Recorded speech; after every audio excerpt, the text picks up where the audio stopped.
pretext is a purpose or a motive alleged, or an appearance assumed, in order to cloak the real intention or state of affairs. Initial access. OMI is trying to get into your network. Listen, this is your manager, and I'm trying to send off an email. I got this document. Need you to confirm a few details. So go ahead and log in and tell me what you think. I need this now, so to make this convenient, here is the link. I'm a threat actor, fishing mark for email is urgent to distract you with it. So how fast you clicked it when you submitted the form with your password in it. You probably couldn't tell there was an actual difference in the URL. The domains look alike though, and to you it looked fine though. Well, mine had typos and make it look like yours. See, I was in the mood today to make your account a communal space, but then you activated your trap card, and I saw you had 2FA, but I just shrugged. I'ma shake it off. Got on kid gloves, I'ma take them off. Got your phone number, I'ma make a call. I'ma break this wall, it just makes me lol. I'm moving quick, I'm on a mission. Yeah, I heard your network is lit. I'm trying to get in.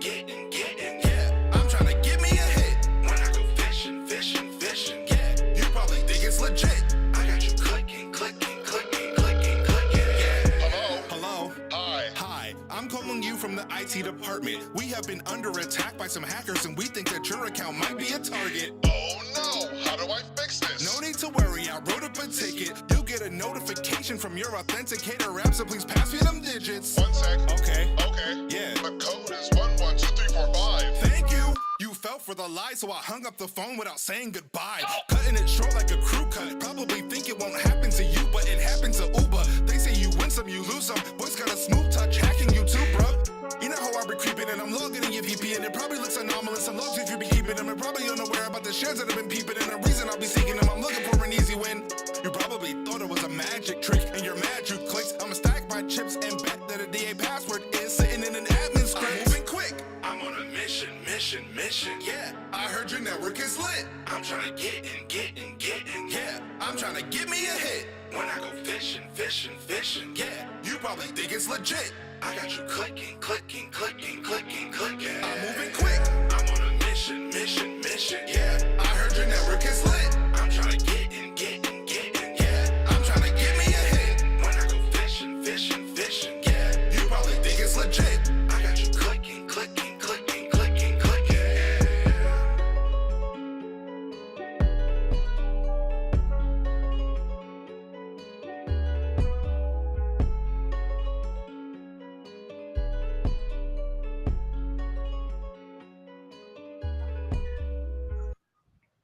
Hello, everyone. Hello, and welcome again to another edition of Attacking and Defending AI Systems in Azure.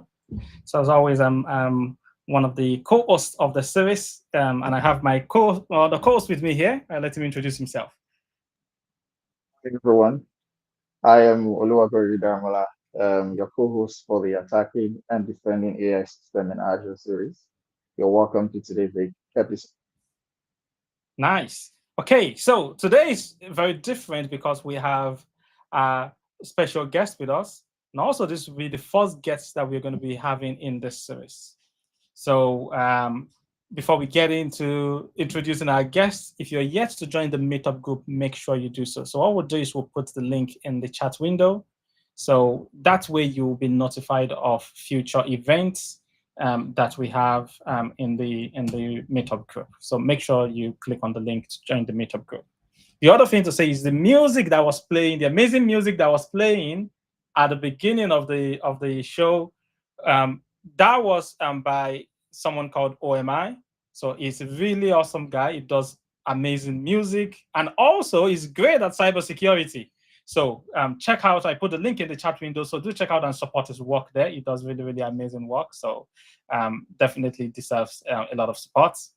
And yeah, let's go ahead and introduce our guest. So the guest that we have today, a special guest for today, I've known him for many years. I consider him to be my mentor. He is my mentor. So he has provided tons of guidance to me over the years of my career. And he's someone that anytime he's speaking, and I'm not saying this like I'm saying this seriously, anytime he's speaking, I take notes, right? So because he has really, I think it's beyond like just skill. it's really like a gift and a talent of breaking down architecture and breaking out designs in ways that I've not really heard like anyone else really communicate architecture that way. So I'm glad that we're going to be hosting Byron in our series. Hello, Byron. How are you doing? Hey there, gentlemen. How are you? I'm glad to be here, and thank you for having me here. I'm really happy to be here and just look forward to presenting to the meetup group here. No, and we're looking forward to like really just learning and everything. So as always, everything these days is about AI. Right? There's no conversation that's going on about AI. So and Byron will be walking us through AI. Sorry, Oluwakere, you wanted to say something? Oh, yeah. I just wanted to welcome Byron to the show. Thank you for taking our time to do this for us. We're really glad to have you. I look forward to learning great stuff from you. Okay, Yes, I'm looking forward to sharing some of the things that I'm observing, practicing, or just striving to implement as part of what I deliver as a solution architect. Awesome. So we'll just go ahead and hand over to Byron now. So if you have any questions, please do put them in the chat window, and we're going to be asking Byron. So we're going to try to keep this interactive. So if I have any question, I will jump online and I'll ask Byron. If COVID has any question, he's going to jump right in and ask Byron. So if you have any questions, put them in the chat window and we ask the questions to Byron. But otherwise, let's go to the screen, and then we'll hand over to you now, Byron. Thanks very much. All right. Thank you again. So let me just level set with everyone who's in attendance. The title for this particular session, as far as my presentation, is called Minding the Gaps. As a solution architect, one thing that I'm noticing in the industry, especially when it comes to AI security, is a lot of gaps. When I see projects being led by engineers, I'm a little hesitant about, do we have the full picture? So for this one called Minding the Gaps, what I want to do is approach it from a solution architect perspective. What's the big picture and so forth? So as part of the Azure AI and Cloud Security Meetup Group, Attacking and Defending AI Systems in Azure, Episode 6, Mind the Gaps. So if you have questions, just put in the chat window. David and Oluwakere will... forgive me if I mispronounce your name. I will get it better. They will handle the questions, feed it here. I look forward to answering it. Now, let's move forward. Okay, let me make sure. Okay, so discussion points. Where to start? Where to start? It's a simple question. When it comes to AI security, where should you start? And we'll talk about that the next slide. From there, we're going to talk about risks. What risks are you trying to mitigate against? 100% foolproof plan is not there, but you can have a risk mitigation framework that is as comprehensive as you can have at that particular moment in time. As part of a feedback loop, you want to improve upon your security posture, your monitoring, your feedback, and everything else based upon risks, old risks, new risks, and potential risks. Awareness. Who should be aware of what? How do you develop awareness? What are points to consider when developing awareness when it comes to AI security? Game planning. This is part of your roadmap. How do we game plan to attack or prevent attacks, or how to make sure we're on our defensive side of making sure we're not breached? And then lastly, defining a source of truth. This one, I was speaking with David again, saying that this is my first time speaking. I hope to return on a regular basis because certain things I want to dive deep into, whereas today it's like an overall look. But the source of truth is so important because in the enterprise, I look at what's the source of truth for enterprise environments. You can have a platform, let's say like ServiceNow as your source of truth. Great. But what will it provide as far as visibility? Helping you out with operationalizing remediation strategies. You can have monitoring to say, oh, this is what's happening. I see a potential breach. but how do you remediate it?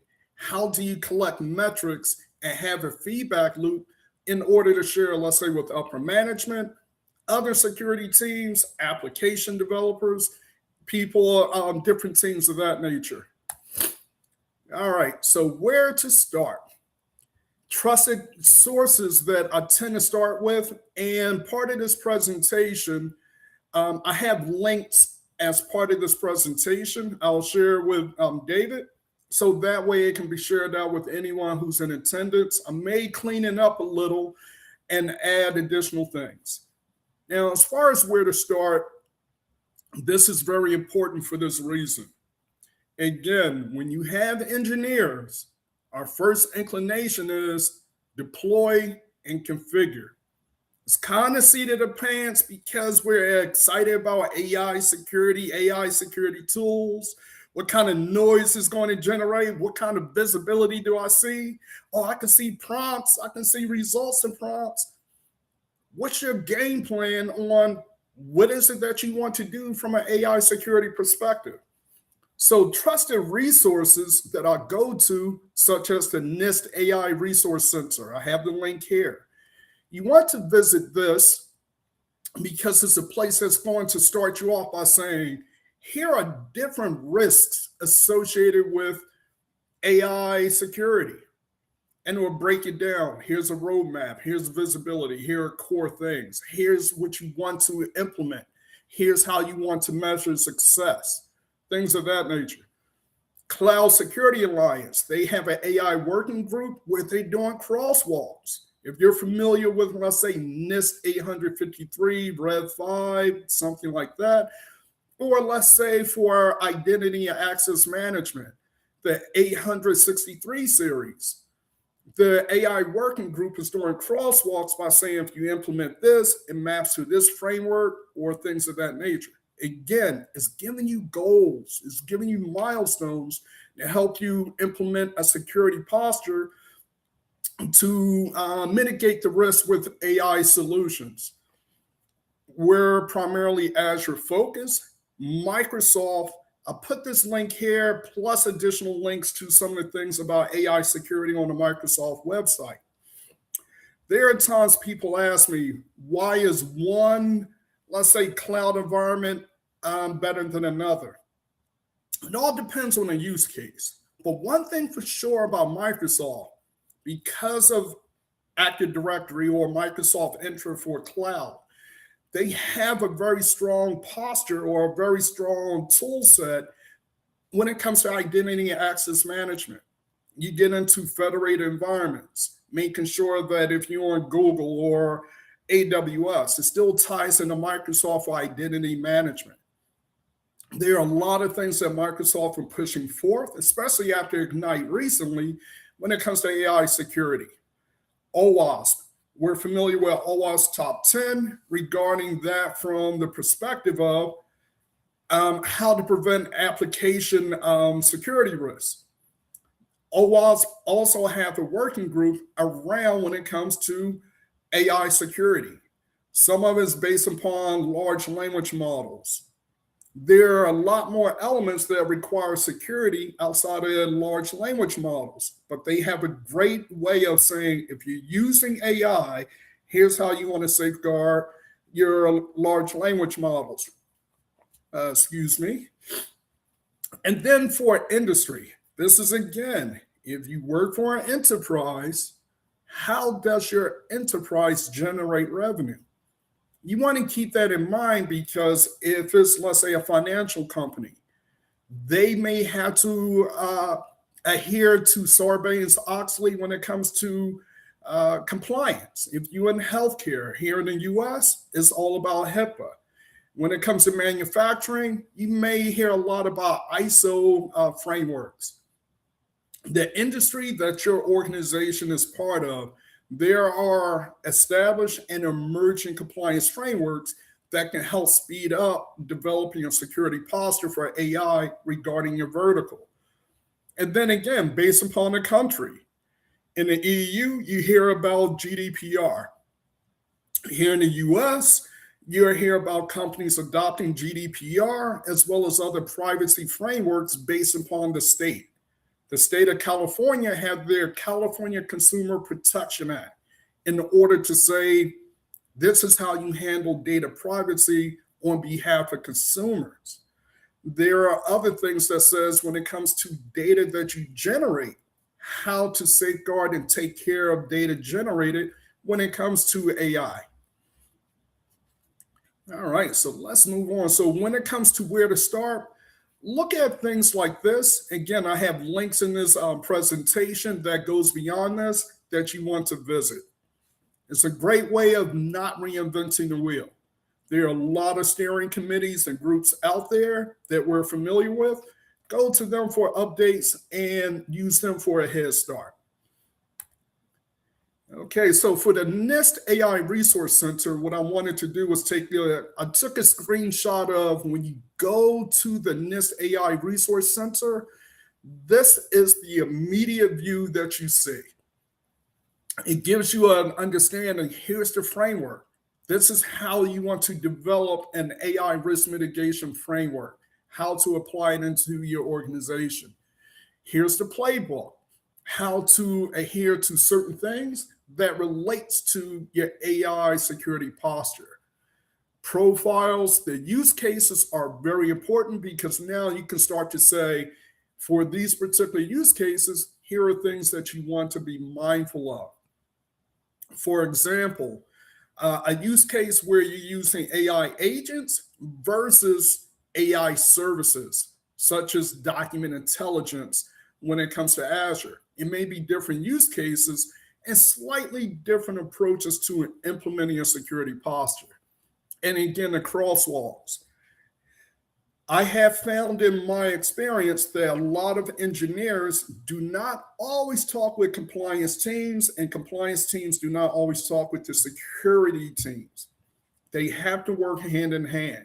So the crosswalks will help engineers understand the requirements that compliance teams are looking to implement on behalf of the company. And the compliance teams can now look at the security teams and say, I see what tools you're using. I understand the outputs, and they relate to these compliance frameworks. Very important that these two teams work together because, after all, it's about the security for the enterprise. All right.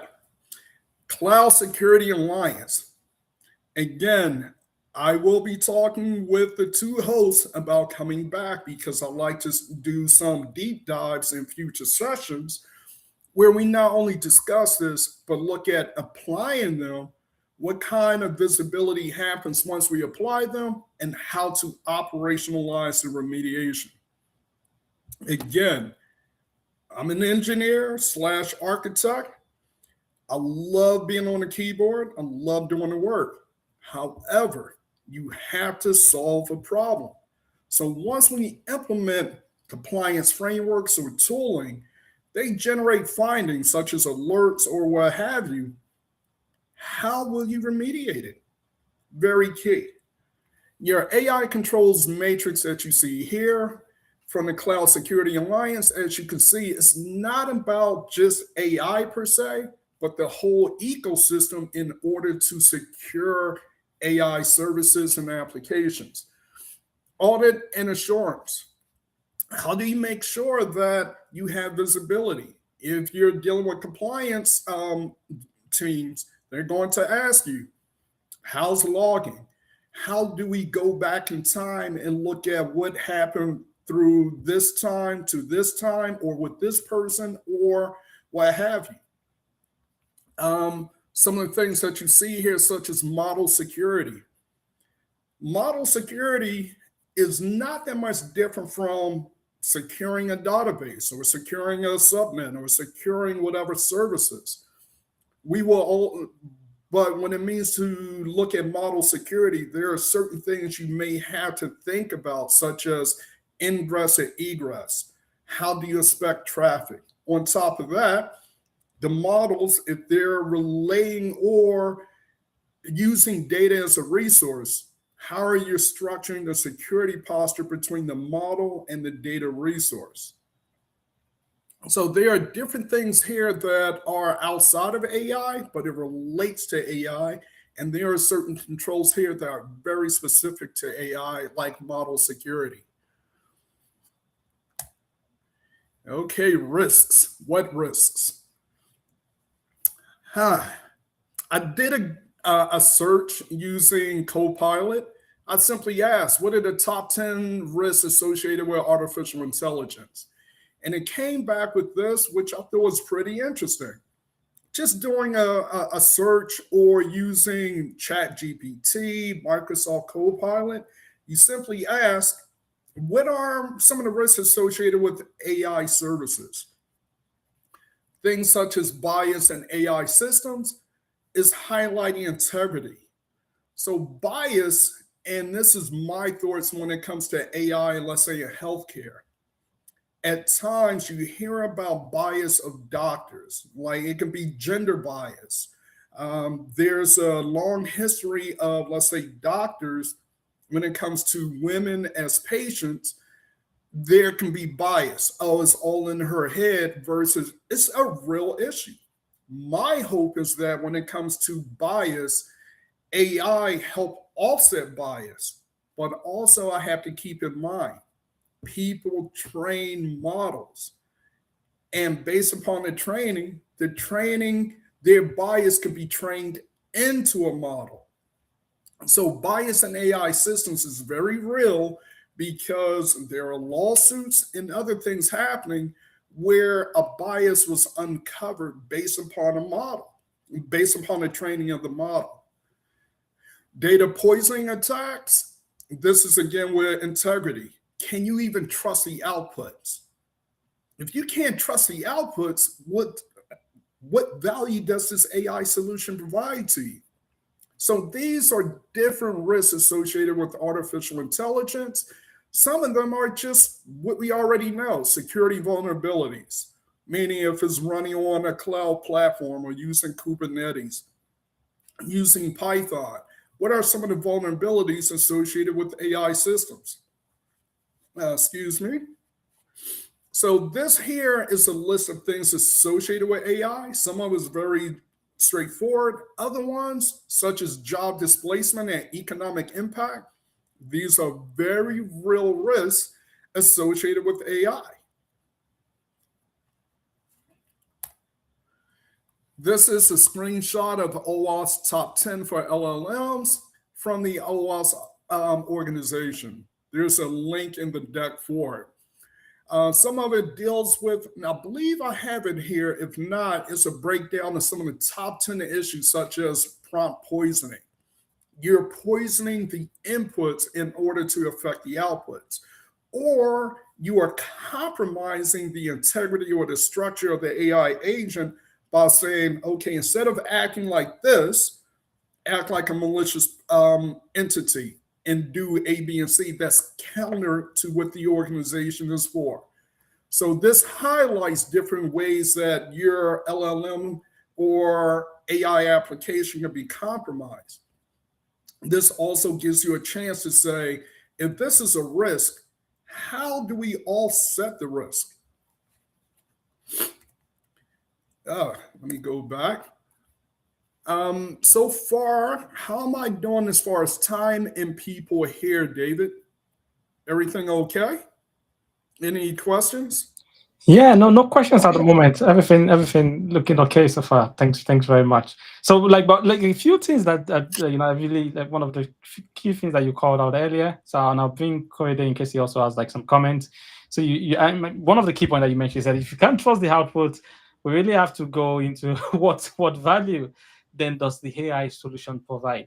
I mean, from what you've seen, are there ways that that industries are beginning to standardize like output validation for some of these AI systems? Is that Yes, I'm glad you asked that. One of the things that I've been researching was prompts. You hear prompt engineering.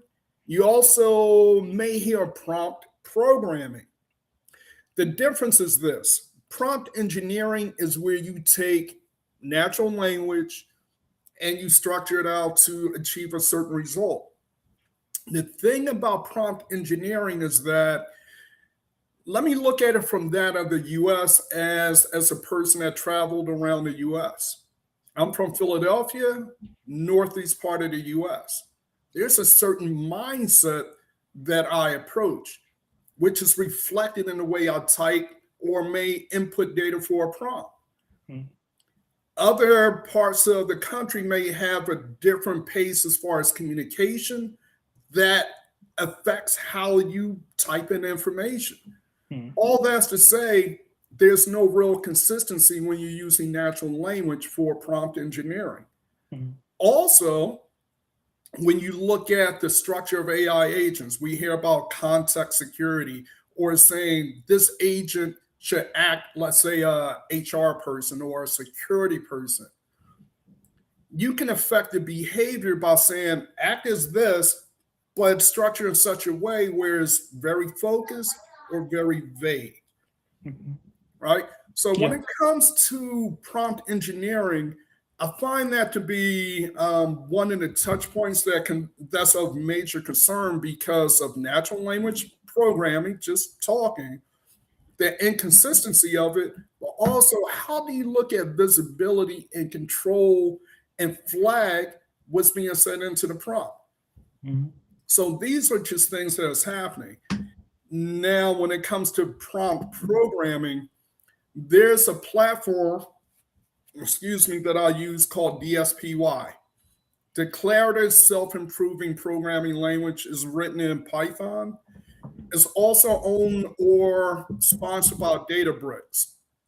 What it does, it allows you to take a programmatic approach to your prompts. It will do improving of prompts in such a way that we just can't do as human beings. One example is this.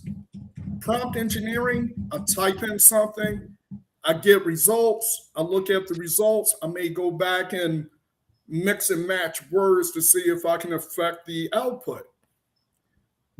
Prompt programming in a framework like DSPY, those prompts are automatically done by the programming language. The outputs will have weights against it. So that way we'll improve upon the prompts based upon the weights. So it's much more structured, much more focused, and allows for certain things. Also, the difference is it may re-engineer the prompt 60 or 70 times like that, whereas for me, it may take me several days to do the same thing. Right? So that's one of the things. And then you also have to look at tools such as maybe Purview, Microsoft Purview, that allows you to look at here's what someone put in as far as a prompt. Here's where the red flag was raised, and this violated maybe data privacy, maybe security objectives that's happening. Yeah. No, thanks very much for that. That was really useful. Thanks a lot. Oh, no problem. I'm not sure if Corey has any questions. Otherwise, we'll let you carry on. No questions for now. Okay. Thank you. No problem. Now, this next screen is something from this year's Microsoft build session. The build session here in the US was in May of this year. This was about, it is kind of like mistitled. It says Managed Security for Copilot Studio. What you're actually seeing is a situation where it's breaking down an ecosystem to help you develop a security posture for Copilot in the enterprise. One of the things I want to highlight immediately is where it says Dataverse Security. Dataverse is the default store for OneDrive and SharePoint. If you're using something like Microsoft Fabric for your data engineering needs, now it goes into another data repo called OneLake. If you're using multiple tools from the Microsoft family, the outputs or the storing the data you have to be mindful of because it can be reflected in the results of using Copilot. And the example I give is this. I was working on a solution And I did a query and it retrieved certain information from the financial team. I was not supposed to have it, but because of default settings, Copilot was actually able to go into Dataverse and show certain information as part of the results. I didn't access the files. The information was stored as metadata in Dataverse and it was returned as part of results that I didn't anticipate. So Dataverse security is part of data security. How do you lock down the sources of data that's going to be used for, let's say, your AI application? So this screen here is based upon, again, Microsoft build in May. The Ignite session, I haven't fully read or looked over some of the sessions. I wanted to look at some of the updated stuff, such as privileged identity management. It was coming soon. It may be out there. I'm still doing some research there. IP firewall. I thought this was interesting when it came to agents. There are different things like Microsoft Purview Data Map, public preview. Microsoft is rapidly changing the security landscape when it comes to solutions or AI solutions and monitoring the security or operational effectiveness of it. This is just a great slide to say it is a complex task to secure AI in the enterprise. If you're a Microsoft shop, this gives you a heads up. There are many tools and many platforms that add up to AI security or AI applications. Here's what's here, here's what's coming, and also it gives you a chance to refer to people like David, Microsoft MVPs. What are your recommendations when it comes to securing AI in an enterprise if we're using Copilot? You'll start to find out heavy users of SharePoint, Fabric, and other sources in order to say, okay, you have a complex environment, you're using various Microsoft platforms. Here are the tools that you want to use for your security posture. When you use Purview, for example, here's the scope of security for it. If you're using SharePoint, here's the scope of security for it as well. Okay, being mindful of time. Okay, Code to Cloud AI journey. This was something I had created for application security, and it's kind of similar. And let me run this down to help you understand how this, as an existing architecture, still applies to AI. I would prefer that when it comes to AI solutions, it's done from a coded environment. Going on to the platform, doing deployments through the portal, test dev at most. At most. That's it. But if you're going to look at it from a enterprise readiness perspective, I believe everything should be codified. Now, with that in mind, if I look at the developer ground zero, I'm looking at what do you know about AI? How are you going to use these resources? And then how are you going to code it in your environment? You can use Python for certain things, but you can also use infrastructure as code for deploying the groundwork, the plumbing for your AI application.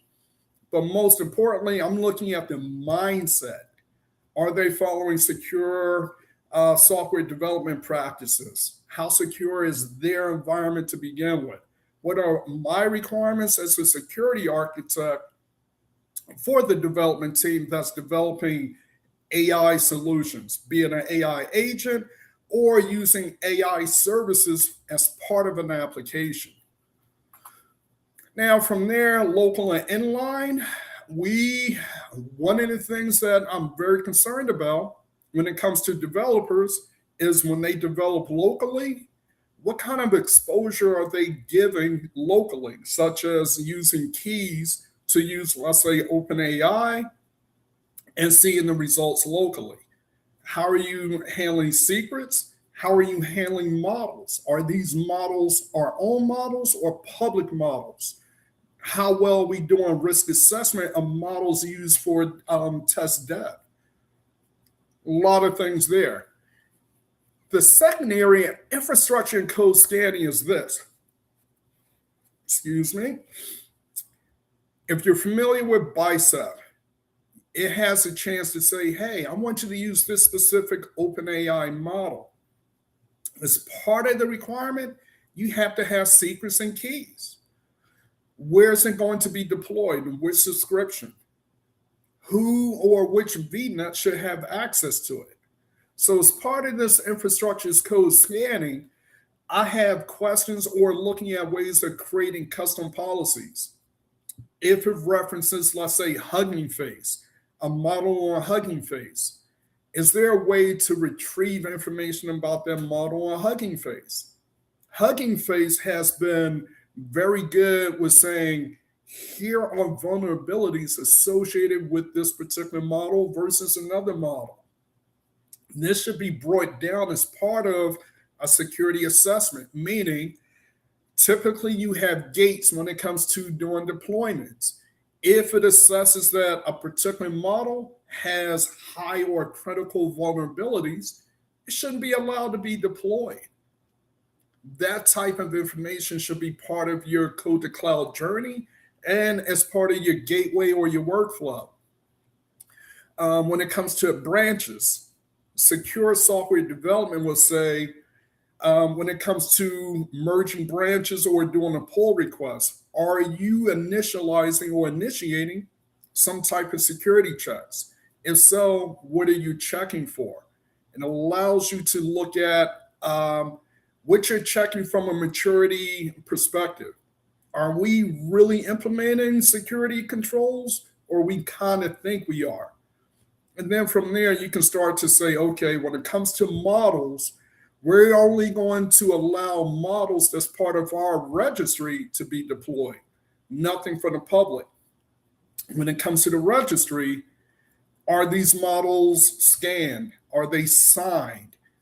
And this goes to integrity again, poisoning again. If there's a way that you can upload a model into a registry, sign it to say this is tamper resistant, you have a better way of saying that we're offsetting, let's say, the poisoning of a model in order to make sure it's as safe as possible and the results we can trust. The pull request, again, goes hand in hand with branch. It's just more or less what kind of security gates and being checked. And then when it comes to deployment, if it's part of an application stack, how well are you running security for your application stack? Your ingress, your components like your virtual machines, or it can be where the points are for inferencing.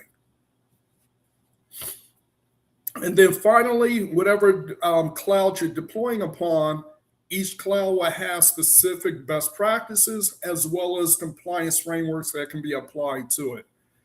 Overall, when it comes to your code to cloud journey, it's not that much different from your current journey. This goes back to where to start. AI risk mitigation frameworks. If you're doing coding, secure software development, here are recommended checks that you want to have as part of your pipeline. This is, again, don't reinvent the wheel. Reference trusted resources. Based upon their input, you can now look at creating a very secure deployment pipeline.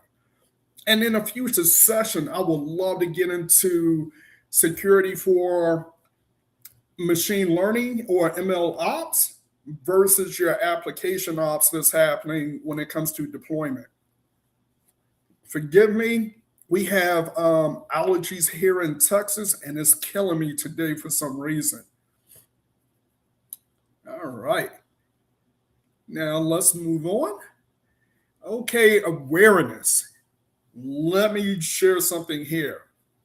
Awareness is, the reason why I put this up is because AI is relatively new, yet talking with certain security practitioners, Once I hear something like, it's nothing, that's something like this, like when the cloud first came out, people kept saying the cloud is nothing but the data center. No, it's not. The cloud was run much better than most data centers I've been a part of. So when it comes to AI security, when you look at what are the threats, there are a number of threats. And this is somewhere where I want to bring up a person like Kennedy Torcora. He's a gentleman that I follow on LinkedIn. He has multiple use cases that he writes about where it's token-based attacks. What are threats when it comes to AI security? Before answering it, I would say, before answering, it's nothing but this, ask yourself, am I aware of emerging threats when it comes to AI security? One of the things that I'm looking at is a situation where ransomware would be my best friend. Ransomware, at least I know certain things are happening that I can see. With AI-based security or AI-based threats, things such as someone training, let's say me, or using my voice or emails to train a model to impersonate me. If you're a CEO and you're doing public speaking, can someone use what you're doing publicly to do a phishing campaign? Hey, it's the CEO of this company. They on video chat. It sounds like them, it looks like them, and you're responding to them, but it's AI. Things such as that really concerns me. There was a situation where there was a breach with a company I'm familiar with. And I was talking with the engineer and I said, listen, are you doing a root cause analysis? Because with AI nowadays, you don't have to exfiltrate data like before. If I'm using a computer user-based agent, acting as a computer user, I can instruct that agent to do screenshots. Based upon the screenshots, I feed it into an Azure resource or AI resource that says, with these images, extract this type of information. So all the information I needed, I didn't have to exfiltrate in a file. I just did screenshots and read it from there. But will it show up on the organization's radar? Most likely not. So some of the challenges are understanding what are some of the newer threats for AI security. What are the new updated AI center exploit opportunities? And to answer this one, visit the Drug Enforcement Agency's website.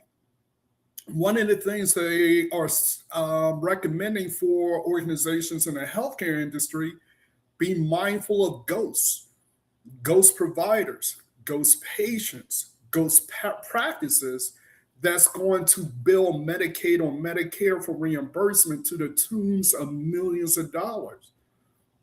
It's not about ransomware. It's about generating income. And in order to do that, the malicious hackers are like, we don't want to bother with your environment. We don't want ransomware. We just want information in order to duplicate certain things and write off of your reputation. And then who are the major players out there and why are there major players? Meaning the good guys versus the not so good guys. How well are companies like Microsoft, AWS, and Google addressing security when it comes to preventing malicious attacks? But also, who are some of the state-sponsored people that are hacking environments and doing detrimental things? This will help you keep aware of like potential threats that may face your organization. Okay. Now, game planning, just being mindful of time again. The whole thing about game planning is developing a roadmap, and a roadmap is simple. You're starting off at point A, you're going to point B, C, D, and so forth. What's your purpose of developing a roadmap? And as part of that roadmap, what kind of milestones do you want to achieve? We want to implement this at a minimum. Not only implement a solution, we want to engineer it for higher maturity when it comes to delivering security services. And then feedback. One of the challenges I'm seeing a lot with engineers, great with deployment, poor with operationalizing the tool, and even worse with not using feedback to improve upon the security posture. It goes back to set it and forget it. In AI, your worst enemy is to set it and forget it. Excuse me. All right, source of truth. I think I'm coming up on a time. Source of truth. Again, in the enterprise, I'm seeing challenges with many enterprises when it comes to a source of truth. And the reason why the source of truth is so important, look at some of the breaches out there. Organizations or companies like Home Depot or Target here in the US. It took them days, weeks, or even months to figure out they were breached. You look at their source of truth and their root cause analysis, and you can understand why it took so long. Things were not properly integrated into a source of truth. Feedback loops were often overlooked in order to say, this is what happened. Let's look at the cause because this affected A, B, and C. The source of truth is very important because you want to look at, we can go here and measure the effectiveness of our security posture, also the effectiveness of our remediation strategy as well. If it takes more than, let's say, a few hours of a breach for you to understand you were breached and compromised, you're already behind the 8 ball.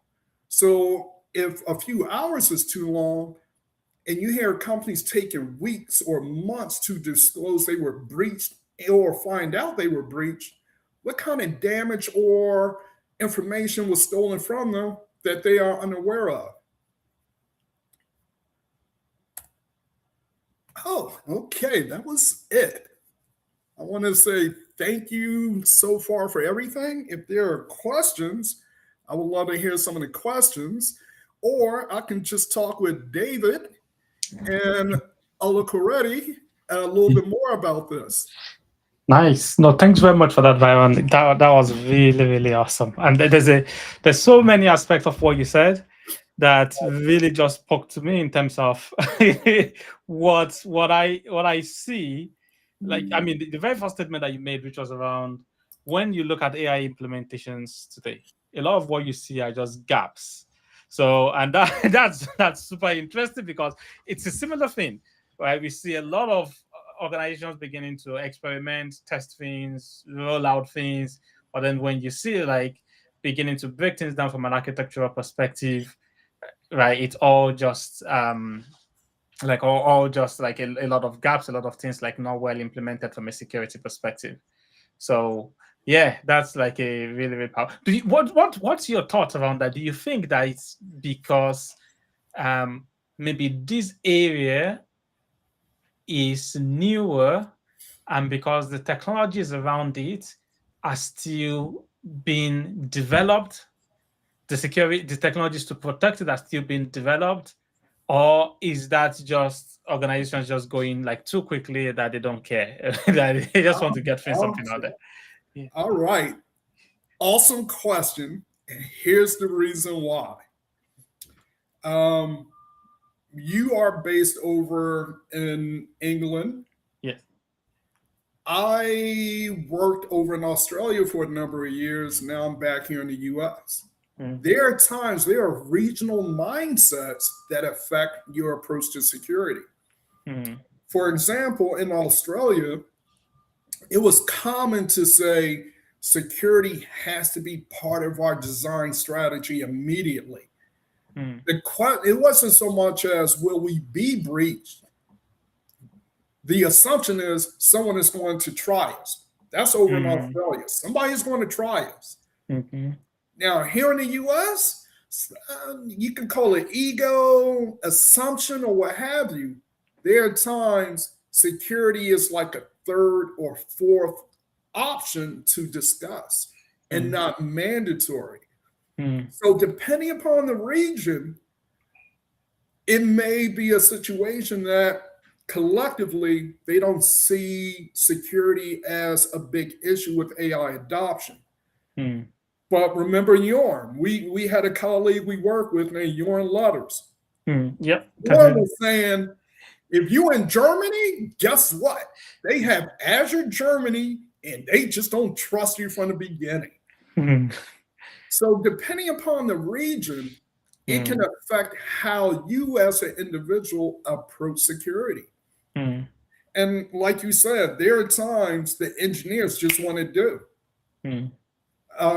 This engineer I was talking with, he was going through it because another engineer was creating an agent, created basically an API key per se, but it was so open, he associated it with an agent and then just left it. So not only this agent has access via APIs to make all these calls, it was unmanaged. It was left alone. It's part of sprawl. So whether they wanted to or not, they actually opened up their organization to malicious activity because one, this agent had too many permissions and no visibility. Again, lack of the source of truth. Yeah, no, that's really amazing. No, thanks very much for that. So I guess the final question for me because of time, because I also want like Corey to ask any questions that you may have. So would be from the emerging threat.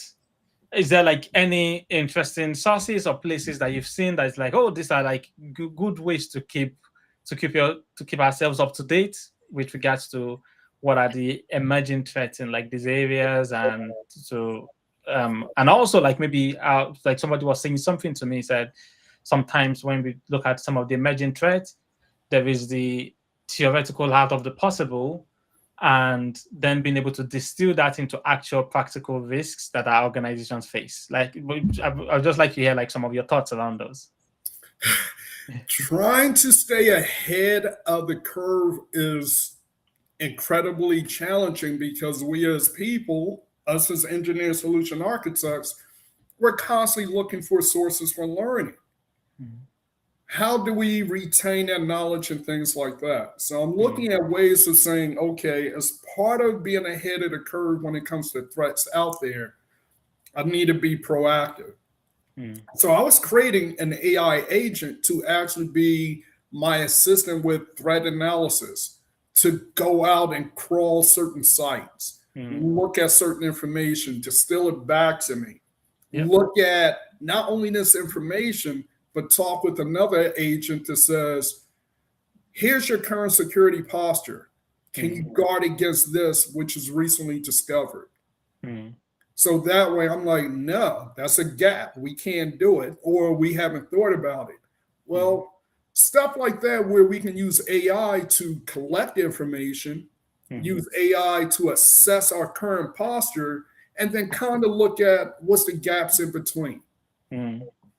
So that's a way of trying to do it, because when you have state-sponsored threat actors, they have the deep pockets, the resources to go after you.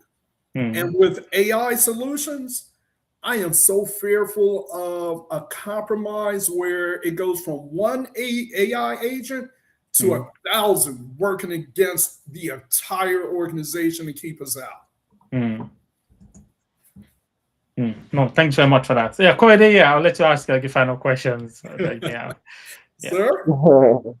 All right, thank you, Byron. It was really, really insightful listening to you and hearing you speak on gaps in AI, security, and security models generally.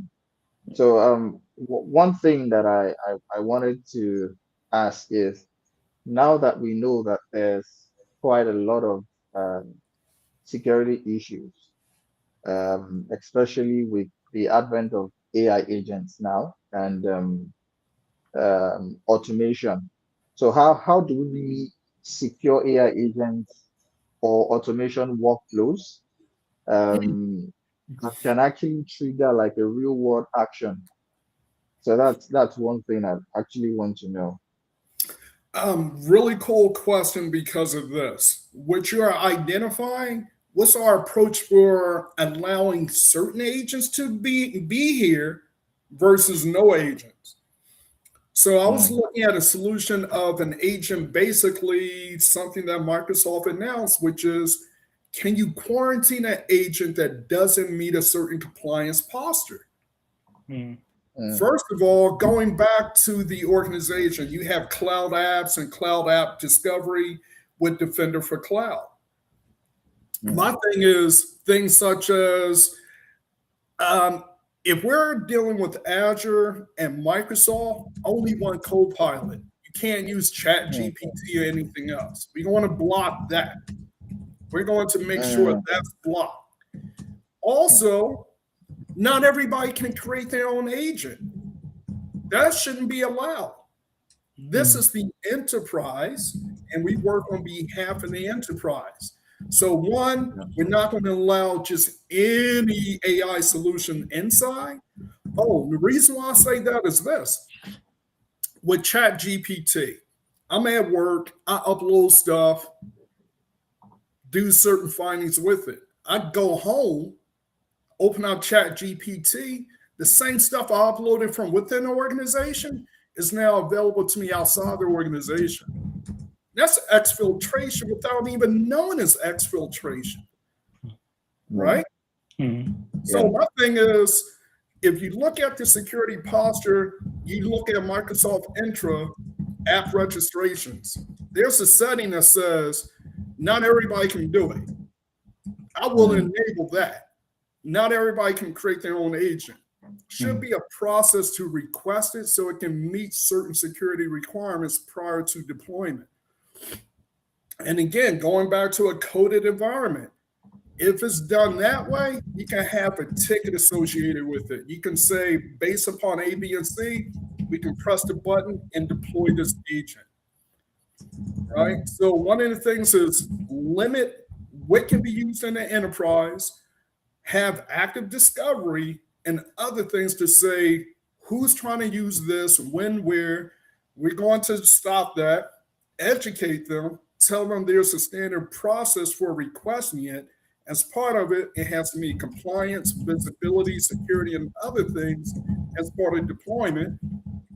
Anytime it's outside of certain boundaries, put in a quarantine. Don't allow it to work. Put it in quarantine. Because again, it's for the enterprise and not so much as personal use. Thank you very much, Larry. That was really, really insightful. Really, really insightful. No problem. Because again, as much as I love the tech stuff, the engineering part, certain things should not be engineering led. It needs to be led from the perspective of what's the problem? Can we state the problem? What kind of solution? And how do we get to that solution? Then the engineering can start to take place. Absolutely makes sense. Man, Byron, we're looking forward to having you back again. That was really, really great. Thanks very much again. Thanks very much, audience, for joining us. Thanks very much for staying with us through this. Again, this will be available on YouTube right after this session. But otherwise, yeah, we'll see you next time. Have a lovely rest of the day, morning, afternoon, evening. And yeah, see you next time. Thanks very much, Byron. Thanks very much, everyone. All right. Thank you. Thank you for having me, and look forward to future sessions.